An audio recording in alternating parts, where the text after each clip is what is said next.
Muling bumabate ang Oferian Heritage Conservatory.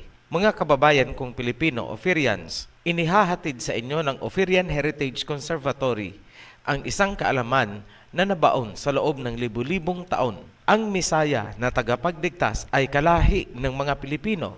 Panoorin ang buong video. Paalala, mag-ingat sa mga chop-chop videos mula sa mga pages na nagpapanggap na sila ang Oferian Heritage Conservatory. Watch direct dito sa ating YouTube channel. Natapos natin sa nakaraang 3 videos ang World Territories na ipakita natin ang mga teritoryo ng mga anak ni Noah na sina Shem, Ham, and Japheth. Ang mga lupain na kanilang natanggap ay para sa kanilang mga henerasyon through eternity.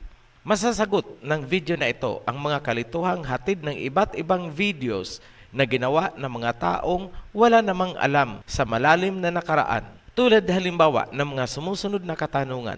Number 1, sino si Gog and Magog? Number 2, totoo bang ang mga Filipino Oferians ay mga Hebrew Shemites? Number 3, anong lahi ang pinanggalingan ng Misaya? Ibibigay namin ang pinaka-framework mula kay Adam and Eve papunta kay Noah, then pababa sa Misaya at sa kasalukuyan. Hindi man namin maibigay ang buong detalye na sisiguro naming magkakaroon kayo ng foundation knowledge upang hindi malinlang ng mga naglipa ng videos dito sa YouTube. Matapos likhain si Adam mula sa lupa, isinunod si Eve mula sa bone and flesh ni Adam. Masasabi natin na si Eve ay galing kay Adam, one flesh. Sunod na ipinanganak ay si Cain at saka si Abel. Matapos mapatay ni Cain si Abel, mahabang panahon ang lumipas bago ulit ipinagbuntis ang sumunod kay Abel. Si Adam ay 130 years noong si Seth ay ipinanganak ni Eve. Lumalabas na 2 angkan ang pinanggalingan ng tao sa mundo, mula kay Cain at mula kay Seth. Ang family tree ni Cain ay ibinigay sa Genesis chapter 4. Unang anak ni Cain ay si Enoch. Mula kay Enoch, isinilang si Irad. Mula kay Irad, isinilang si Mehujael. Mula kay Mehujael, isinilang si Metusael. Mula kay Metusael, isinilang si Lamech. Nagkaroon si Lamech ng 2 asawa. Ang isa ay si Ada at ang isa ay nagngangalang Zila. 2 ang naging anak ni Lamech kay Ada. Yan sina Jabal na livestock ang kinabubuhay at ang isa naman ay si Jubal na naging musikero. Note the distinction. Yung isa ay Jabal, yung isa ay Jubal. Mula naman kay Zila, si Tubal Cain na naging bihasa sa pagpapanday ng mga metal gaya ng bronze at iron. May kapatid itong si Tubal Cain, yan si Naama. Diyan naputol ang family tree ni Cain sa Genesis. Kailangang pansinin din na nagkaroon na ng 5 generations si Cain at mayroon na siyang city bago isinilang ni Eve si Seth. Nasusulat sa Genesis chapter 4 verse 25. Later on, after Adam had sexual relation with his wife, she gave birth to a son and named him Seth. Very clear na may mga apo na si Cain hanggang sa 5 generations, saka pa lang isinilang ang sumunod kay Abel. Yan si Seth, lalaki po yan. Sa Genesis chapter 5, matatagpuan, mula kay Seth, isinilang si Enos. Mula kay Enos, isinilang si Kenan. Mula kay Kenan, isinilang si Mahalalel. Mula kay Mahalalel, isinilang si Jared. Mula naman kay Jared, isinilang si Enoch. Mula kay Enoch, isinilang si Methusela. Mula kay Methusela, isinilang si Lamech. Mula kay Lamech, isinilang si Noah. Para hindi malito sa mga pangalang Enos, Methusael at Methusela, 2 Enoch at 2 Lamech, pagtatabihin natin ang family tree ni Cain at ni Seth. Ang panganay ni Cain ay si Enoch. Warning, hindi po ito ang Enoch na kinuha ng Elohim sa Genesis chapter 5 verse 24. Yung Enoch na kinalugdan at kinuha ng Elohim ay yung Enoch na anak ni Jared mula sa bloodline ni Seth. Sa mga nagtatanong nga pala kung saan galing ang asawa ni Seth, silent po ang Biblia, walang sinabi. Focus tayo sa linya pa rin ni Cain. Pansinin ang Methusael. Iba po yan sa Methusela na anak ni Enoch, bloodline ni Seth. Sa linya pa rin ni Cain. Pansinin ang Lamech na ama ni Tubal-Cain at Naama. Hindi yan ang Lamek na ama ni Noah. Yung Lamek na ama ni Noah ay anak ni Methuselah, bloodline pa rin ni Seth. Ngayon, pansinin niyong mabuti. Ang family tree ni Cain ay natapos kay Naama. Ang family tree naman ni Seth ay natapos kay Noah.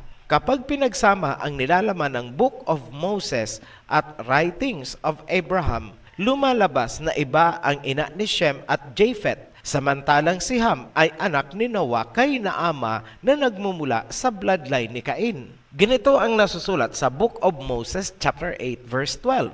And Noah was 450 years old and begat Japheth.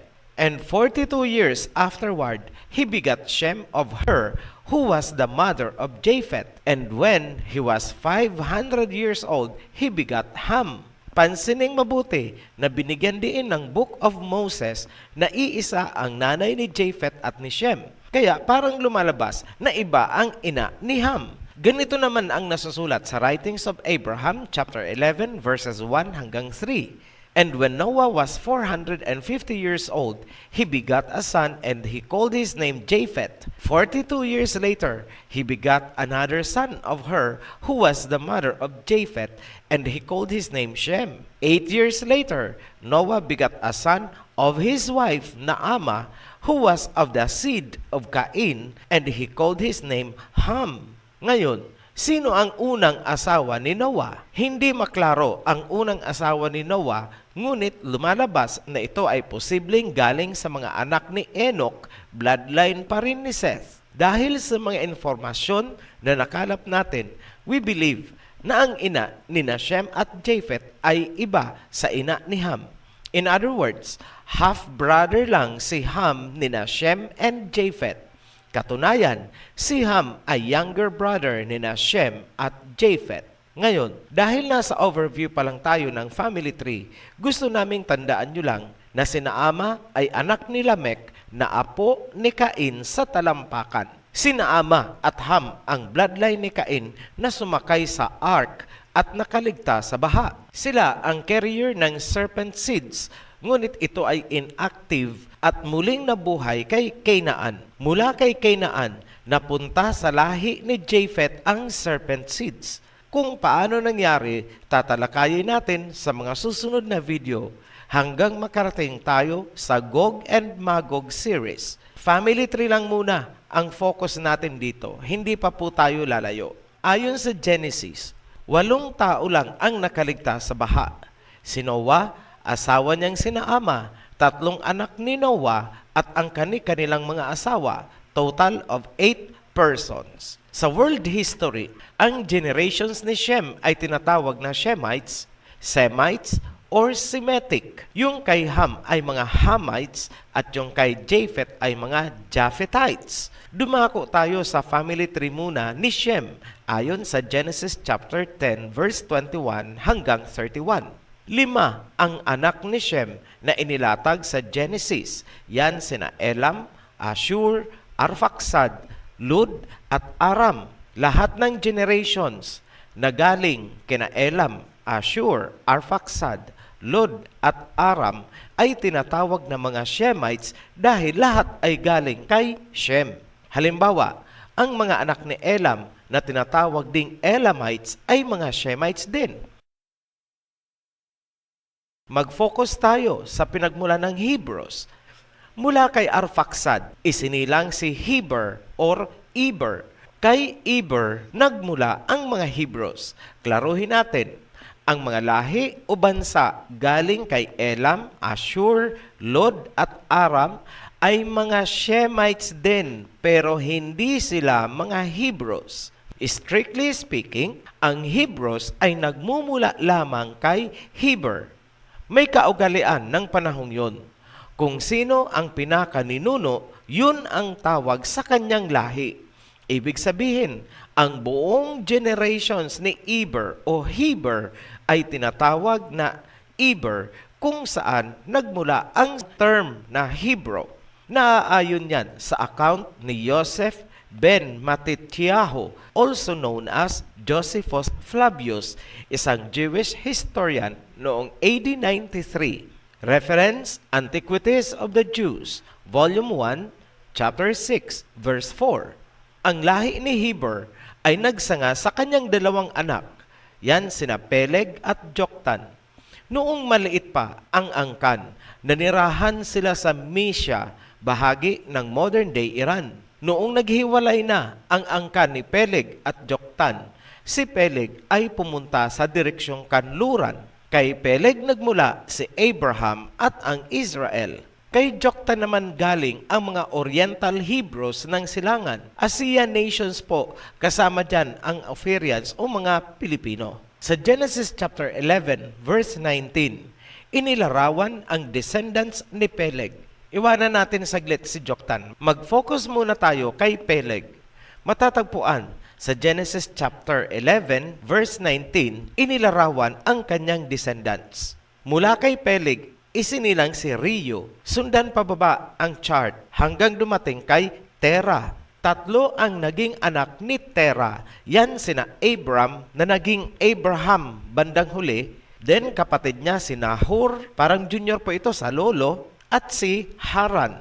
Anak ni Haran itong si Lot. Kapag nababanggit si Lot, automatic na aalala nyo ang Sodom and Gomorrah. Maraming video sa YouTube, lahat nakafocus sa pagpapaulan ng apoy sa Sodom and Gomorrah. Ngunit walang sino mang bumanggit kung sino ba talaga itong mga tao sa Sodom and Gomorrah. Tatalakayin po natin yan. Ibang topic na po yan. Hindi natin ihahalo dito kung sino ba talaga itong mga tao sa Sodom and Gomorrah. Basta ang tandaan nyo lang po, itong si Lot ay pamangkin ni Abraham. Ngayon, balik tayo kay Abraham. Mula sa kanya, isinilang si Ishmael at si Isaac. Note, si Ishmael ay anak ni Abraham kay Agar na isang Egyptian slave. Dahil Egyptian, ibig sabihin, descendant siya ni Ham. So, ang angkan ni Ishmael ay Hebrew Shemite dahil kay Abraham. At siya ay Hamite din dahil kay Agar na Egyptian. May blessing din ang Elohim na ibinigay kay Ishmael dahil kay Abraham. Sobrang naging mayaman ang lahi ni Ishmael dahil sa langis. Malaki po ang biring niyan sa present reality natin dahil kung saan magsimpatiya ang Ishmaelites in terms of economy, politics, and religion ay may epekto sa worldwide economy. Later na natin yan tatalakayin yang tungkol sa Ishmaelites. Focus muna tayo kay Isaac. Ang naging anak ni Isaac ay sina Esau at Jacob. Si Esau ang panganay, ngunit nawala sa kanya ang pagiging panganay dahil ipinagpalit niya ito sa stew. Kaldereta yata sa Tagalog. But that is another side of the story.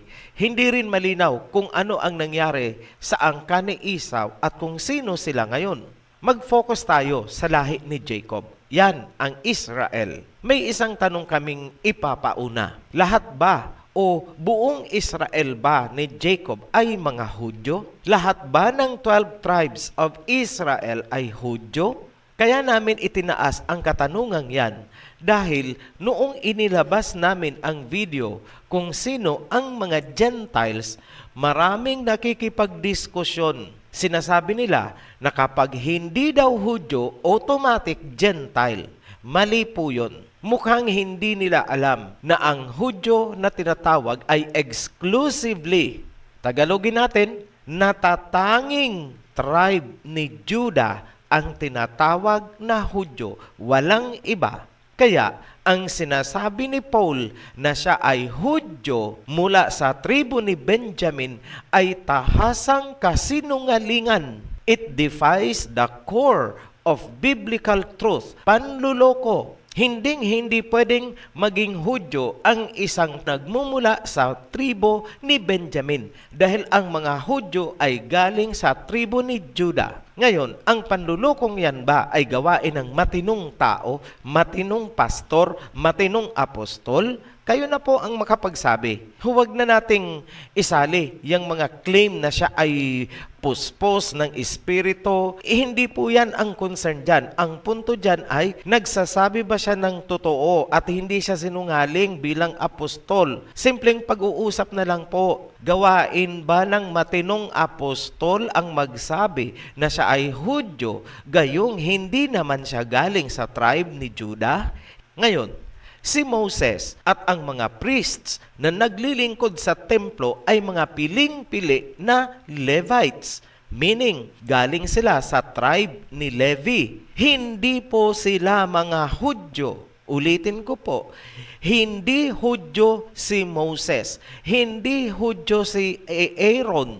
Bakit? Kasi galing po sila sa tribo ni Levi. Ang Hudyo ay galing sa tribo ni Judah. Ngayon, kung sasabihin ninyo na kapag hindi Hudyo ay Gentile, tatawagin nyo bang Gentile si Moses? Nakita nyo na kung gaano kalugaw ang mga doktrina ninyong mga Japhethite religions. Pati si Moses, ginawa nyong Gentile dahil lang dyan sa mga doktrina ninyo na galing sa mga Japhethites. Ngayon, itrace na natin saang tribo isinilang ang Messiah Yahawashai. Inihula ni Prophet Isaiah na siya ay magmumula sa roots of Jesse. Isaiah chapter 11 verse 1. Ang ancestry ng Messiah sa pagiging laman na nasusulat sa Luke chapter 3 verse 23 ay batay sa bloodline ni Joseph, yung asawa ni Mary. May komento kami dyan. Tandaan natin na ang Messiah ay conceived by the Holy Spirit. Hindi po siya anak ni Joseph. Meaning, mas angkop na ang bloodline ni Mary ang pagbabasihan pabalik kay Jesse, hindi ang bloodline ni Joseph. Dahil hindi anak ni Joseph ang Messiah. Ganun pa man, parehong mag-uugat kay Jesse kahit ang susundan ay yung side ni Mary. Tumpak pa rin si Prophet Isaiah. So diyan natin puputulin ang linyada ni Judah. Kung nasaan ngayon ang mga tribes of Israel, ay hiwalay na talakayan po yan. Mahaba po kasing usapin yan. Hindi po natin pwedeng i-compress lahat dito sa video. Malilito po kayo. May nais kaming pag-isipan ninyo. Ang Israel ni Jacob ay ikinalat sa buong mundo dahil sila ay naging suwail at nagkasala. Noong sila ay pinaalis sa Jerusalem, ito ay kinubkob ng mga Gentiles. Mababasa yan sa Luke chapter 21 verse 24. Ngayon, dahil ang Israel ni Jacob ay ikinalat sa buong mundo, sino ba itong mga puti na nakikita nyo ngayon sa Israel at nagkukunwaring mga Hudyo? Ulitin po namin ang premise ng tanong. Ang totoong Israel ni Jacob, ang 12 tribes of Israel ay nagkasala, naging suwail. Ikinalat sila sa buong mundo. So, ibig sabihin, nawala sila dyan sa Israel. Ngayon, ang tanong, sino itong mga nakikita nyong puti na parang mga kano na nasa Israel ngayon? Sila ang nagpapatakbo ng Israel bilang bansa. Ibig sabihin, nakuha nila. Sa mga wala pang idea tungkol dyan, lilinawin natin yan sa pagpapatuloy ng series at ilalahad natin kung sino itong mga nakikita nyong mga puti na kumamkam sa lupain ng Israel. Magaling ang drama na ginawa dyan. Nalinlang ang buong mundo. Balikan natin si Iber at mag-focus sa lahi ni Joktan.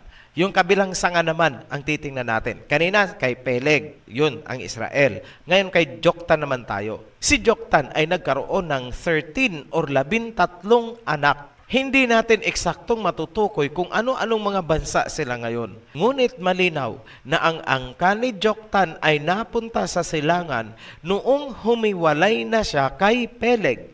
Sila ang mga Hebrew Shemites ng silangang Asya. Bilang konklusyon sa video na ito. Ito, number 1. Lahat ng nagmumula kay Shem ay mga Shemites. Lahat ng Hebrews ay mga Shemites. Ngunit, hindi lahat ng Shemites ay mga Hebrews.